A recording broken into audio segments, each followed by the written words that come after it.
출애굽기 3장 1절부터 12절까지의 말씀입니다. 제가 가진 성경으로는 구약성경 84쪽입니다.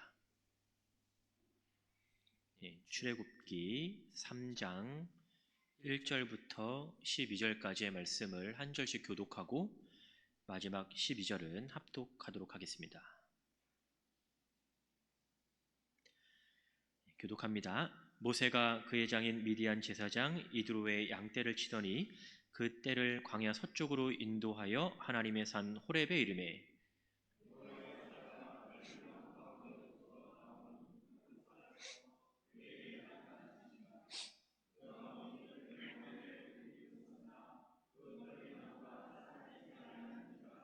이에 모세가 이르되 내가 돌이켜 가서 이 큰 광경을 보리라.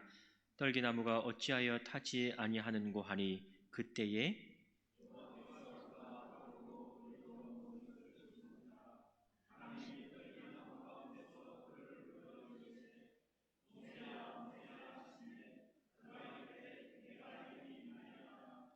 하나님이 이르시되 이리로 가까이 오지 말라. 내가 선 곳은 거룩한 땅이니 내 발에서 신을 벗으라.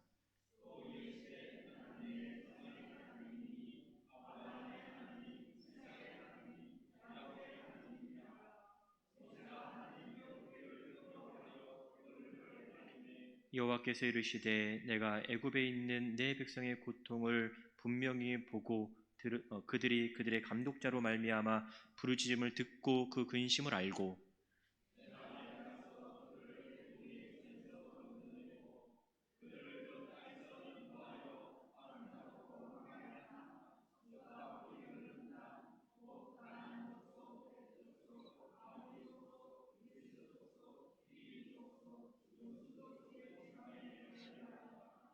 이제 가라. 이스라엘 자손의 부르짖음이 내게 달하고 애굽 사람이 그들을 괴롭히는 학대도 내가 보았으니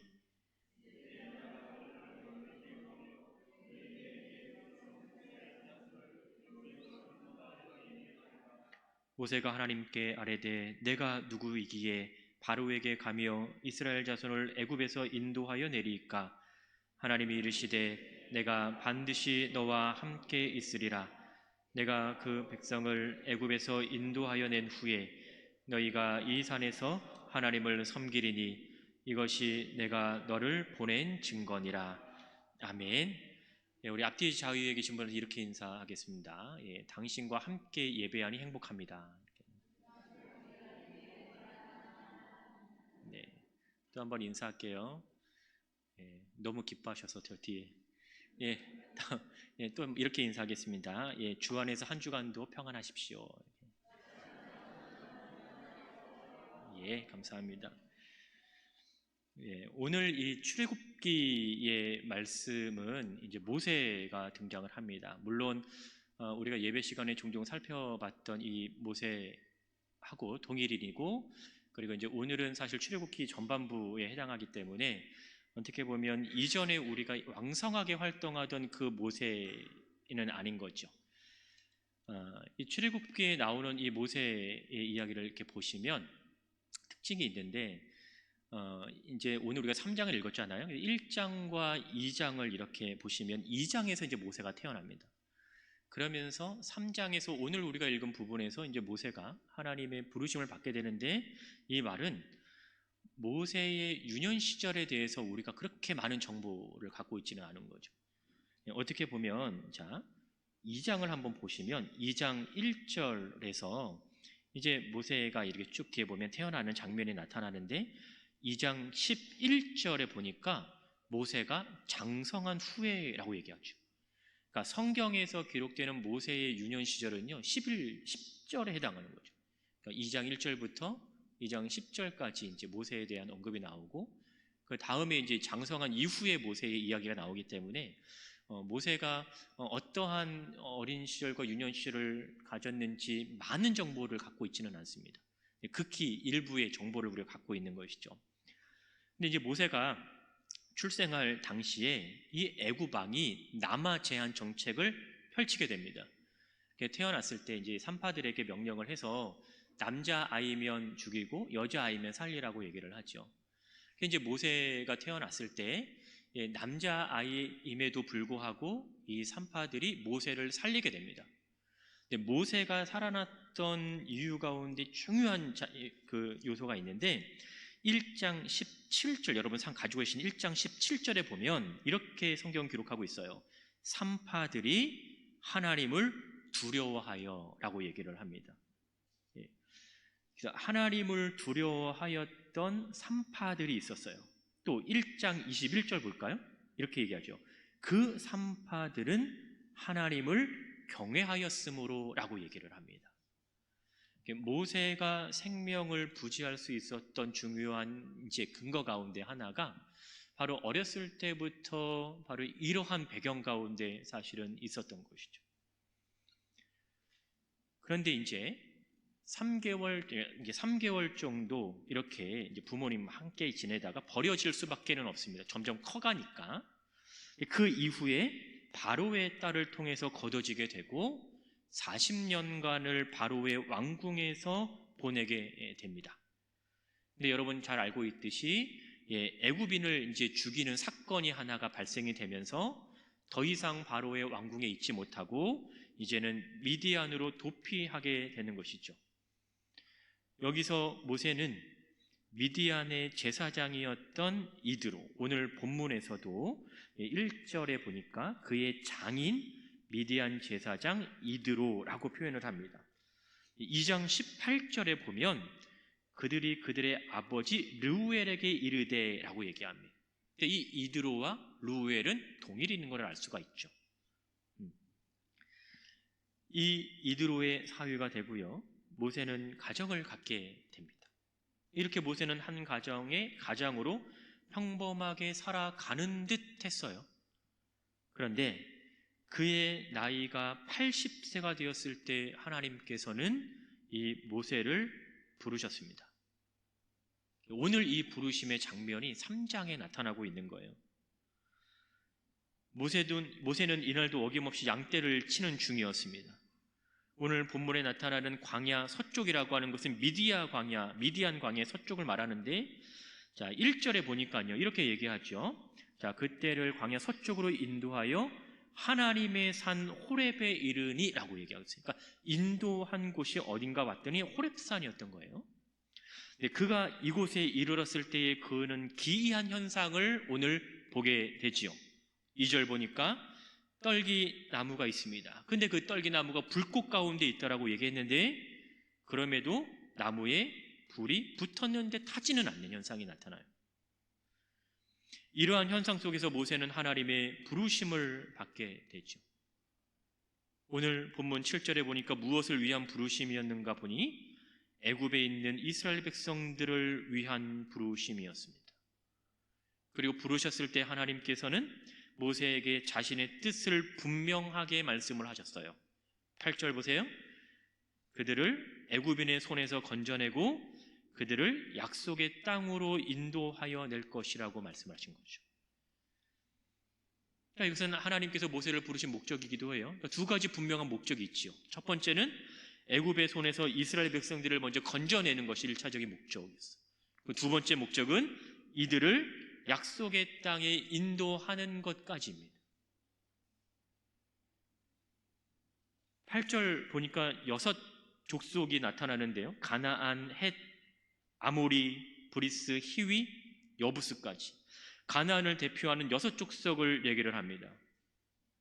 따라서 하나님께서는 그들을 애굽으로부터 건져내실 것과 더불어서 그들에게 약속하셨던 땅에 대해서 구체적인 언급을 하면서 그 약속을 그들에게 주시는 거예요. 물론 약속에 대한 성취는 우리가 성경을 통해서 확인되는 것을 알 수가 있겠죠. 바로 이것이 오늘 본문에 나타나고 있는 모세의 부르심에 관련한 내용입니다. 하나님께서는 이스라엘 백성들을 애굽에서 인도해 내기 위해 모세를 부르셨습니다. 그 이전에 택하셨겠죠. 그리고 그를 사용하셔서 애굽에서 그들을 인도해 내셨고 어디까지 그들을 인도하십니까? 약속의 땅까지 인도하게 하셨습니다. 부르심이라고 하는 것은요, 우리는 이것을 조금 어려운 말로 소명이라고 얘기를 합니다. 왠지 소명이라고 하면 모세처럼 민족을 이끌기 위한 어떤 거대한 부르심이 있거나 아니면 바울처럼 이방인에게 복음을 증거하기 위한 부르심과 같은 뭔가 대단하고 거창한 사건들을 우리는 생각을 하게 되죠. 적어도 성경에서 소개하고 있는 내용들이 사실 그런 내용들이 더 많아요. 그래서 우리는 소명이라고 생각을 할 때 무언가 대단하고 거창한 일을 위한 부르심이라고 이해하는 경우가 아주 많이 있죠. 그러나 하나님의 부르심은 이러한 부르심만이 있는 것이 아니라 어쩌면 그리스도인으로 평범하게 살아가는 듯한 우리에게도 그분의 부르심이 있었다라는 것을 우리는 기억을 해야 할 것입니다. 그분의 부르심이 있었기 때문에 오늘 우리는 이 자리에 있을 수 있겠죠. 그분의 부르심이 있었기 때문에 오늘도 우리는 그 주님의 은혜에 감사하면서 살아갈 수 있는 거예요. 따라서 이 부르심에 대한 기본적인 이해를 오늘 본문을 통해서 잠시 생각을 해보고자 합니다. 첫 번째 우리가 알아야 할 것은요, 부르심에는 분명히 부르신 자가 있다라는 거예요. 부르심을 받은 자도 있지만 누군가가 부르심을 받았다라고 하는 것은 그 사람을 부른 자가 있다라는 것이죠. 부르심의 주체인 거예요. 오늘 본문에서 나타나는 이 부르심의 주체는요, 하나님이십니다. 하나님이 부르심의 주체라고 하는 것은 그분이 부르셨을 때에는 부르심 이후의 모든 과정들을 누가 이끌고 있다라는 걸 보여주는 거예요. 하나님께서 이끌어가고 있다라는 거예요. 모든 삶의 간섭이 하나님을 통해서 이루어질 수 있다라는 것이죠. 부르신 그분께서 부르신 자에 대한 설계를 하지 않겠습니까? 설계를 한 대로 그분이 이끌어 가시겠지요. 그러면 부르심을 받은 자는 부르심 그분의 설계에 따라서 순종하는 역할이 남아 있는 것이죠. 우리는 오늘 모세를 통해서뿐만 아니라 바울을 통해서도 그렇고 신약성경, 구약성경에 나타나는 많은 사건들을 통해서 하나님께서 이루어 가시는 일들이 어떠한 결과를 맞이하게 되는지를 우리는 분명하게 알 수가 있습니다. 여러분, 오늘 본문에 보면 모세는 이드로의 집에서 했던 일이 바로 가축을 돌보는 일이었어요. 오늘도 보면 양떼를 치는 그 모세를 보여주고 있잖아요. 그러니까 양떼를 친다라고 하는 것은 그냥 단순히 일회성을 말하는 것이 아닌 거죠. 일상적인 생활, 그에 대한 일상적인 일이 양을 돌보는 것이었어요. 그래서 이날도 여느 때처럼 모세는 양떼를 치고 있었고 그 양떼를 치면서 그 양을 먹이기 위해서 데려간 곳이 있다라는 거죠. 근데 그곳이 성경은 어디라고 얘기를 하고 있어요? 호렙산. 다른 말로 표현하면 하나님의 산이라고 언급을 하고 있습니다. 그러면 과연 모세가 그 자신의 양떼를 이끌고 갔던 그곳이 우연찮게 가서 도달한 곳일까? 물론 목자의 심정으로 양을 먹이기 위해서는 먹을 풀이 있어야 되니까 그곳으로 이끌고 갔겠지요.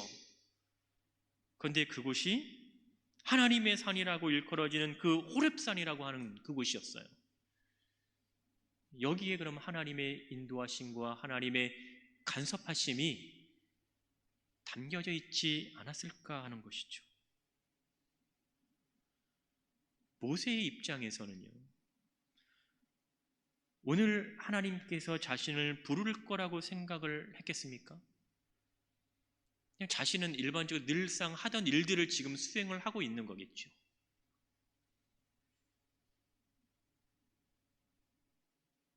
근데 성경은요,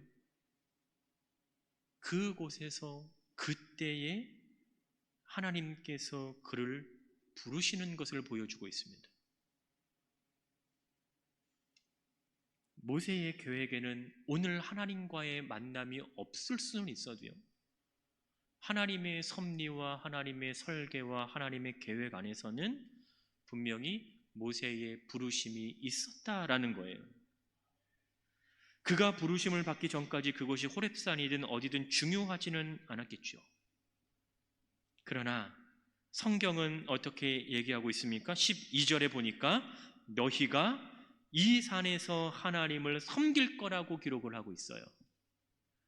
그가 부르심을 받았던 그곳에서 바로 이스라엘 백성들이 십계명을 받았고 거기에서 하나님을 섬기게 되었다라는 것이죠. 지금은 양떼를 인도하는 양치기에 불과하겠지만 하나님께서 그를 부르셨을 때에는 그가 이스라엘의 지도자로 세워짐을 받았다라는 거예요. 하루하루 살아가는 우리의 모습이 평범하게 느낄 때가 많이 있겠죠. 어떤 때에는 그 평범함조차도 느끼지 못할 때도 있습니다. 그런데 그러한 상황 속에서 하나님께서는 여전히 우리의 삶을 간섭하고 계시다라는 거예요. 우리를 향한 하나님의 계획이 늘 있음을 여러분 기억하셔야 됩니다. 하나님이 계획을 하셨다면, 하나님이 간섭을 하셨다면, 하나님께서 설계를 하셨다면 그 이후의 모든 과정들은 누가 책임질까요? 하나님께서 책임지실 거예요. 하나님이 모세를 부르셨습니다. 그리고 모세에게 말씀을 하셨지요. 그리고 그 이후의 모든 일련의 과정들을 보면 늘 그들과 함께 하시는 하나님을 볼 수 있습니다. 그리고 하나님의 계획에 맞추어서 하나님의 말씀에 따라서 그들이 약속의 땅인 가나안 땅까지 가는 것을 우리는 보게 되지요. 구름 기둥과 불 기둥이 의미하는 것이 뭐겠습니까? 내가 너희와 함께 한다라고 하는 그 약속을 시각적으로 보여주고 있는 거잖아요. 그들이 약속받았던 그 땅에 들어가지 못했습니까? 들어갔습니다.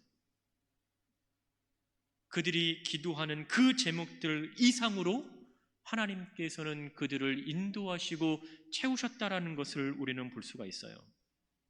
그런데 이에 대해서 모세의 반응은요, 11절 보니까 이렇게 얘기합니다.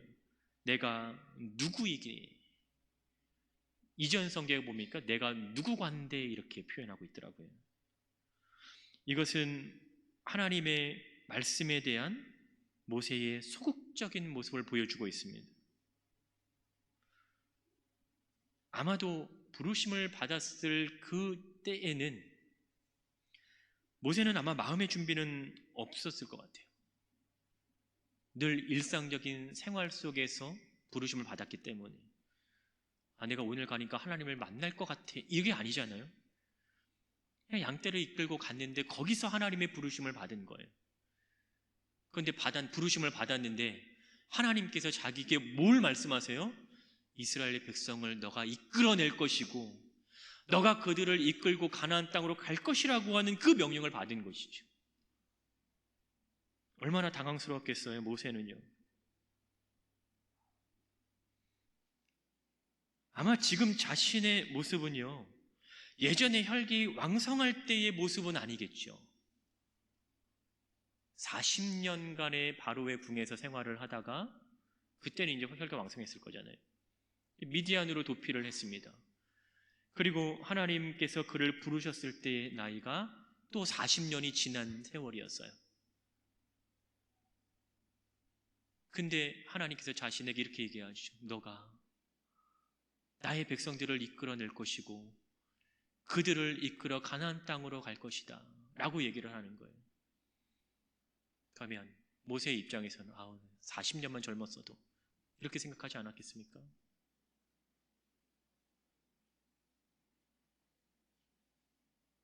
오히려 자신을 돌아봤을 때에는요, 주저함이 나타날 수밖에 없는 모세의 상황이었다라는 것이죠. 중요한 것은 그런 모세를 하나님께서는 택하셨고 하나님께서 부르셨고 하나님께서 세우셨다라는 거예요. 그러면 이후의 가정의 모든 책임은 누가 지시겠어요? 하나님께서 지십니다. 하나님께서 우리를 주의 자녀로 부르셨고 주의 자녀로 이 땅을 살아가게 하셨고 지금도 여전히 그 하늘나라를 소망하며 살아가게 하셨다면 우리의 삶의 주관자 되시는 그 하나님께서 우리의 필요를 모르실까요? 우리의 어려운 상황을 모르실까요? 우리가 어떻게 가야 할지를 모르실까요? 믿음에 대한 믿음으로의 반응이 우리에게는 필요합니다. 우리 스스로를 이렇게 들여다보면 주저할 수밖에 없는 상황일 것 같아요. 저에게도 뭔가를 하라고 하면 일단은 많은 생각을 하겠죠. 내가 할 수 있을까 없을까? 나에게 시간이 얼마나 필요할까? 수만 가지 생각이 들겠죠.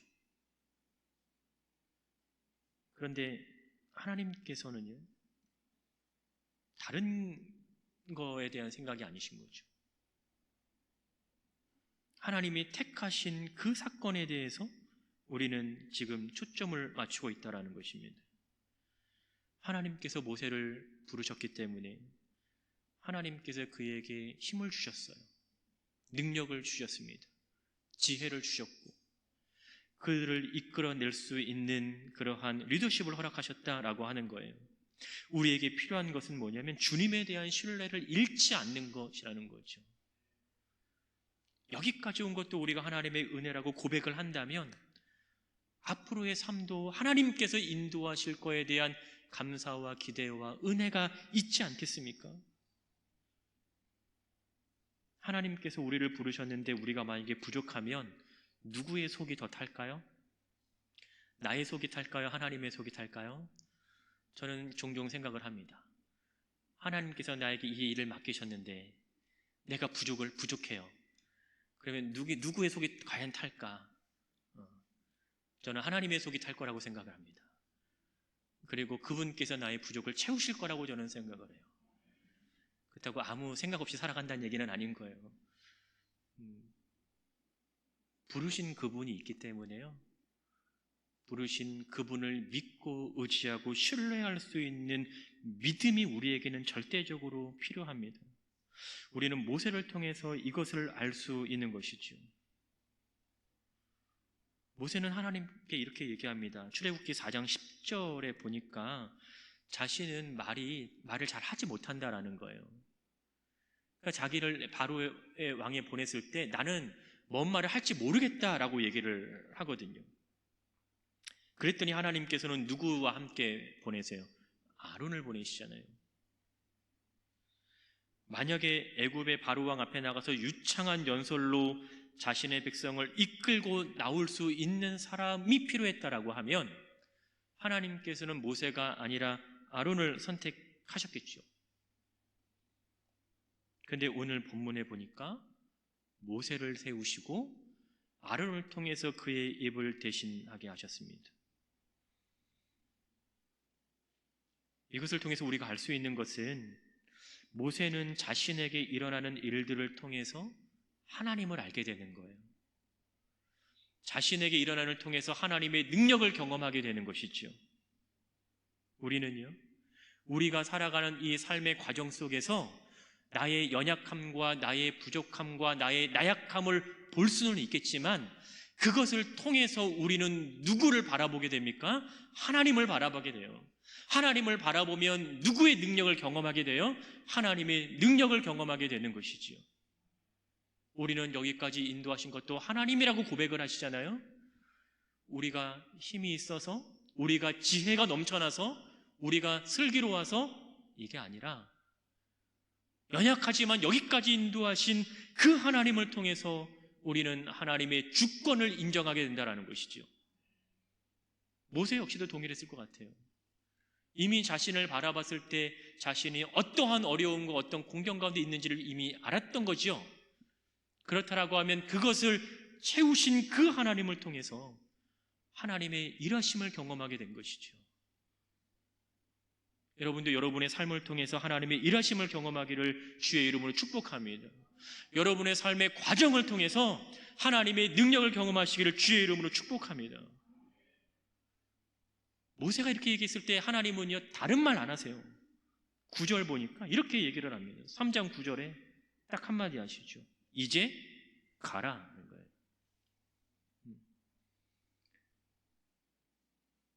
가라라고 명령하실 수 있었던 것은요, 하나님께서 부르심의 주체이기 때문에 그렇죠. 그렇게 했을 때 모세의 반응은요, 가는 것밖에 없어요. 우리의 삶 속에서도요, 내 삶의 주체를 분명히 아는 것이 그 무엇보다 중요합니다. 주님이 내 삶의 주체이기 때문에 우리는 주님께 의지하고 내가 할 수 있는 유일한 것이 있다면 그분을 신뢰하는 것, 그분을 의지하는 것, 그분을 믿고 나아가는 것.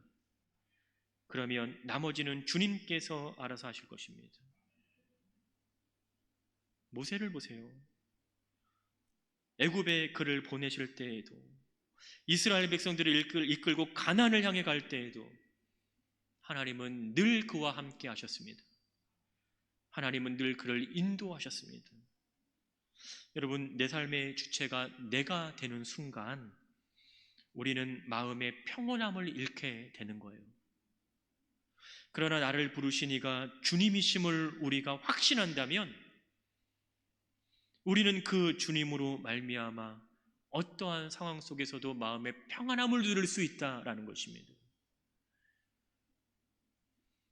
두 번째, 주의 부르심에는 분명한 목적이 있는 것을 보여줍니다.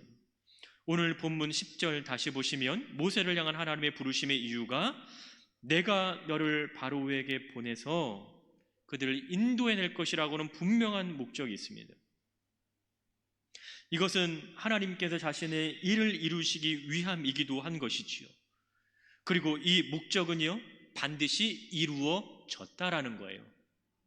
반드시 이루셨다라는 것은 그분의 계획에는 실수가 없다라는 것입니다. 모세가 본인 스스로 부족하다라고 얘기했죠. 근데 오늘 일련의 그 이후의 과정을 보면 모든 것들이 하나님의 계획하신 대로 흘러가고 있죠. 그럼 하나님의 선택이 틀렸습니까? 맞았습니까? 맞았죠. 그래서 성경 로마서 11장 29절에 보면 이렇게 기록을 하고 있습니다. 다 같이 읽어보겠습니다. 로마서 11장 29절 시작. 아멘. 하나님의 부르심에는 무엇이 없다? 후회하심이 없습니다. 하나님이 우리를 부르셨다라고 하면 그 부르심에는요, 후회하심이 없어요. 이것이 우리의 얼마나 큰 위로가 됩니까? 이 말씀이 우리에게 얼마나 큰 힘이 돼요. 하나님이 나를 부르셨는데 나를 부르신 그것이 하나님에게는 후회함이 없다라는 것이죠. 그런 하나님을 우리가 믿고 있는데 우리가 이 땅을 살아가면서 겪게 되는 그 수많은 일들 속에서 우리가 하나님을 신뢰하지 못할 이유가 아무것도 없잖아요. 하나님께서는 우리를 향한 분명한 계획이 있습니다. 우리 교회를 향한 분명한 계획이 있어요. 그래서 우리를 부르셨고 우리 교회를 부르셨습니다. 하나님의 계획은 우리에게, 우리 교회에게 초점이 맞추어져 있습니다. 그러면 부족하면 그 부족함을 채우실 거죠. 채우시는 분은 하나님이십니다. 이것이 하나님께서 하시는 방법인 거예요. 우리가 하나님의 방법을 평가하거나 앞서 나가지 않으면 됩니다. 우리는 믿음으로 반응하고 믿음으로 순종하면 그것이 우리가 할 수 있는 유일한 거예요. 여러분의 삶 속에서 때를 따라 채우시는 그 풍성한 하나님의 은혜를 경험하시기를 주의 이름으로 축복합니다. 마지막으로 우리에게 필요한 것이 바로 인내라고 하는 거예요. 기다림입니다. 다른 말로 표현하면 준비하는 기간이라는 거죠. 이 기간은요, 저마다 다 달라요. 모든 일에는 준비가 필요합니다.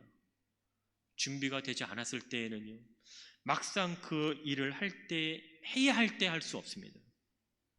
하나님의 부르심의 때는 우리의 생각과 다릅니다. 그래서 우리는요, 조바심을 가질 필요가 없어요. 모세가 하나님의 부르심을 입어서 이스라엘 백성 앞에 섰을 때 그의 나이가 80이었죠. 바로의 궁전에서 40년 동안 화려한 인생으로 지냈어요. 그리고 광야에서 양을 치면서 40년 동안은 전혀 다른 인생으로 지냈습니다. 하나님께서 그에게 계획했던 그 80년이었어요. 우리는 뭔가를 하게 되면 늘 우리는 시간에 촉박해져요. 뭔가를 해야 된다라고 생각을 하면, 그 생각이 들기 시작하면 조바심이 나타나기 시작을 하죠. 조바심이 나타나면 하나님께 묻는 시간들이 줄어들어요. 하나님께 묻는 시간이 줄어들면 누구의 생각이 앞설까요? 우리의 생각이 앞서게 되는 거죠. 그럼 또 모든 책임은 누구에게 돌려요? 하나님에게 돌리죠. 이것이 우리가 살아가는 삶의 모습입니다.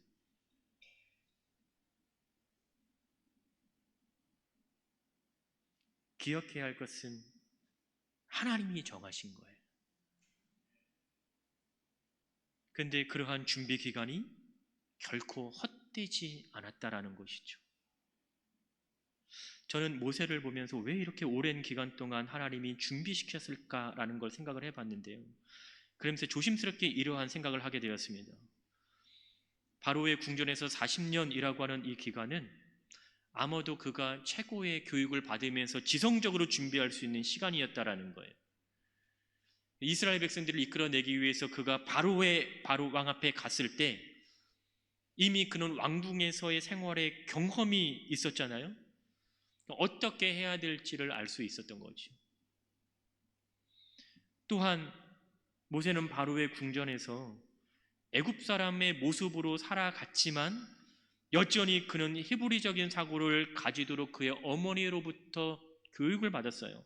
이것은 무엇을 의미하냐면 본문 12절의 마지막에 나와 있는 것처럼 내가 반드시 너와 함께 있을 것이라고 하는 이 하나님의 약속을 놓지 않을 수 있는 근거가 되는 것이죠.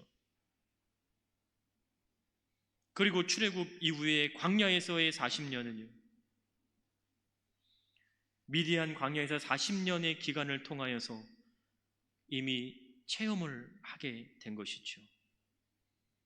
그래서 광야 생활의 적응을 위해서 하나님께서 미리 적응케 하신 것이 아닐까라는 생각을 하게 되었습니다.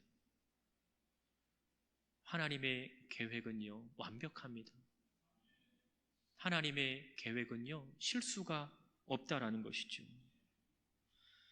여러분, 우리가 하나님의 부르심을 이해한다라는 것이 때로는 결코 쉽지 않습니다. 또 도저히 이해가 되지 않을 때도 있죠. 그러나 분명한 것은요, 우리를 부르신 그분께서 모든 것을 인도해 나가실 것이라는 겁니다. 우리는 주의 말씀에 순종하면 되는 것, 이것이 우리가 할 수 있는 유일한 것입니다. 나를 부르신 그분에게 우리가 귀를 기울이는 것, 나를 부르신 그분에게 우리의 시선을 놓아두는 것, 우리 교회를 부르신 그분에게 우리 교회가 할 수 있는 것은 그분의 인도하심에 순종하는 것밖에 없습니다. 우리에게는 그러한 기대가 있잖아요.